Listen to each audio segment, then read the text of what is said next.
Go. Hi, my name is Jocelyn Marlowe, and I'm filming a video for Anesthesia 4001, Anesthesia Workstations. Today I'm going to be doing a full anesthesia machine checkout for you. The checkout is following the GE safety checklist. This is the GE Aisys CS2 I'm going to be checking out. The first step for this machine is always to check that there is a self-inflating bagger, so you have your emergency resuscitator here. Next, I'm going to check the gas supply to the machine. So we do a tug test on all of these. This is the high pressure system here. Just tug to make sure that they are connected. That's supplying the nitrous oxide, the air, and the oxygen to the machine. Also, we have a cylinder in case something happens with the hoses. This was just turned on with this tool. It's sitting in the yoke. And to show that the cylinder is full, we have this gas supply screen here. So this is showing that the cylinder is 931 psi. And then this is what's coming from the ceiling. It's 48 psi in the hoses. Next, I'm going to make sure the machine is turned on. So this is the power button here. There's also a battery, so if this was turned off, then the screen would show the battery. And next, we're going to start the actual manufacturer's machine checkout, which is on this screen here.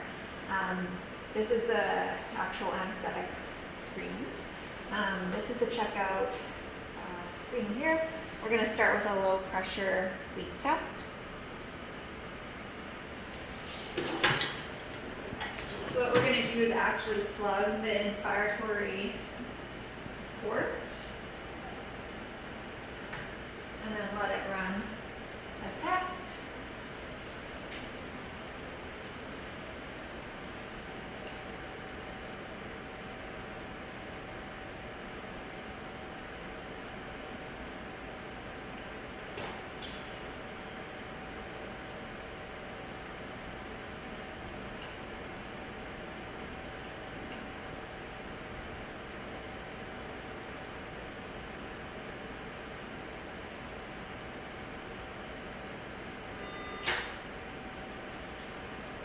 Okay, so now we're going to reconnect.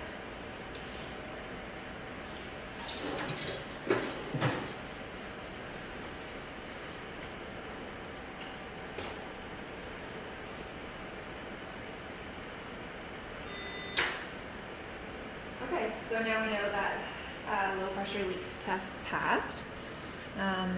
On this machine, it actually does talk you through what you should do for a checkout. Next, we're going to do the full test.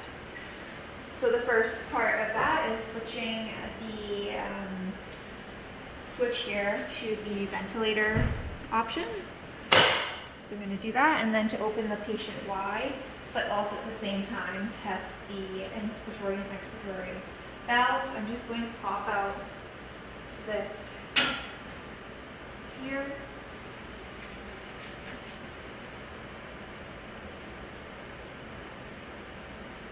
Okay, so that's open. So now it's saying that there's no expiratory flow sensor and inspiratory. So we're doing two tests in one. So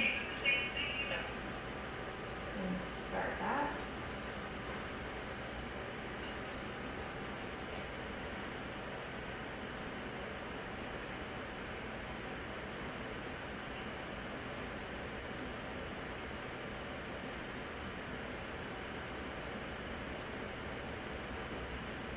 So this is testing the vent and the gas, and you can see that the ventilator bellows is all the way down, and it asks to make sure it is fully collapsed.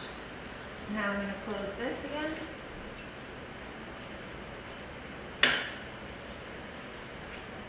And then to occlude the patient Y, it's just hooked in right here, and then I continue. Now it's going to run through a whole test of the system. So leaks, circuit compliance, gas flow controls, power, So in those 5 minutes, I can check a few other things. We have our suction on the machine right here. To test it, you can just go to max. I can hear the suction is working. This is the regulator. You can also do intermittent suction. And then the canister for that is right here. I can also check the, this is the vaporizer cassette. It is closed. We're using sevoflurane here. We mostly use sevoflurane and desflurane. You do have a desflurane cassette here if need be. So you would just want to make sure that there's no leaks. If it is desflurane, it's plugged in. Then for the CO2 absorber, this we have, what does it say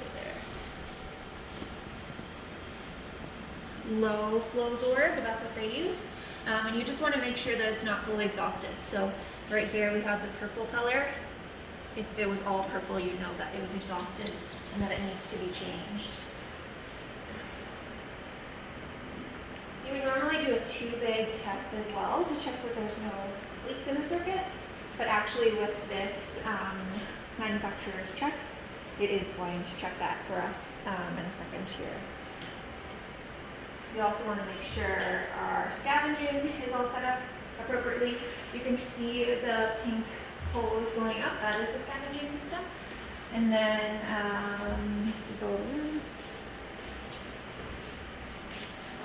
this bag here is the reservoir for the scavenging system, and everything looks good there. And we have like a wide connector here, so nothing else can be hooked up to the scavenging system.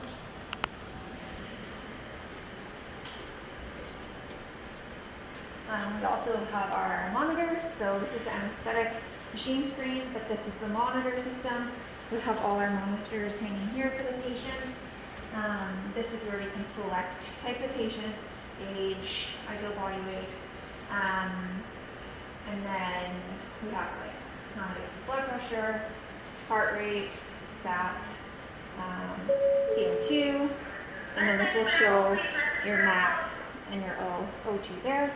On this monitor, this is actually where you have the anesthetic controls. So instead of flow meters, it's on here, and so it shows the total flow of anesthetic gas. And we have end tidal control, so you can actually control what the patient is getting by just selecting what you want their expired anesthetic gas to be, and then the machine will calculate what it needs to give based on their age and weight. These are all the ventilator settings, so you can select the respirate, tidal volume, PEEP mode. Here is just touchscreen. And then for other monitors or sensors, this little module here is what actually monitors end tidal CO2 and then also end tidal anesthetic gas, and that monitors right at the patient's Y.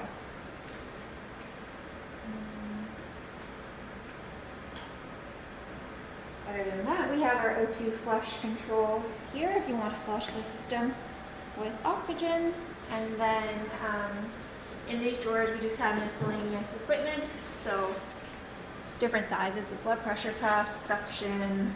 It will depend on the anesthetic machine what is in there and what hospital you're at. Just some ECG leads.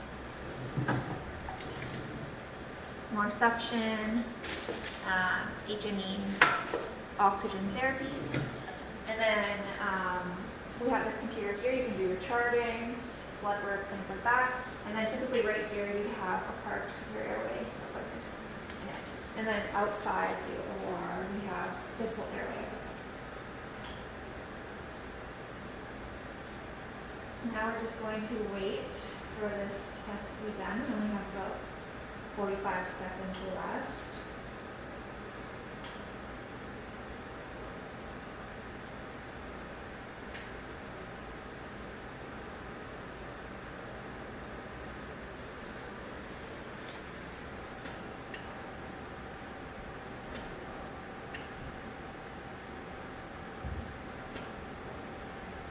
Other things on the front of the machine are we have the alternate O2 control here. So if something happens within the machine, when it shuts down, this is separate. You can give the patient oxygen through this, and then at that point you'd be considering stopping the case. This is also a flow meter that gives oxygen for basic oxygen therapy. Okay, so now we're going to check the circuit leak, which is like the 2-bag test. So the Y is already occluded here, and then we're going to switch to manual breathing as opposed to being on the ventilator. This is our APL valve, our adjustable pressure limiting valve. We're going to turn it to between 30 and 70, and then do start.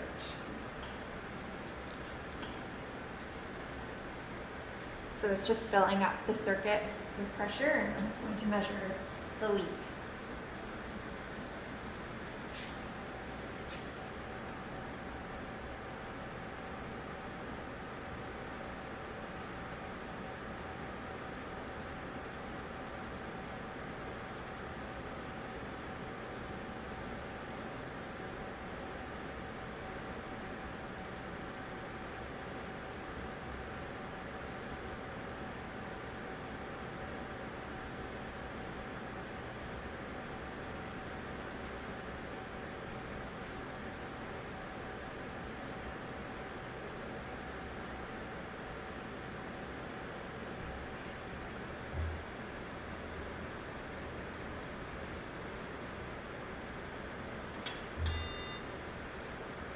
Okay, and then that shows that you've passed all of your tests. So we did the low pressure leak at the beginning, we did the vent and gas test, and then also the circuit leak.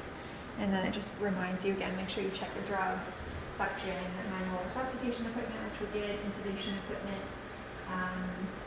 things like that. And then it's important to always report that you did the tests, but it does report this on the machine.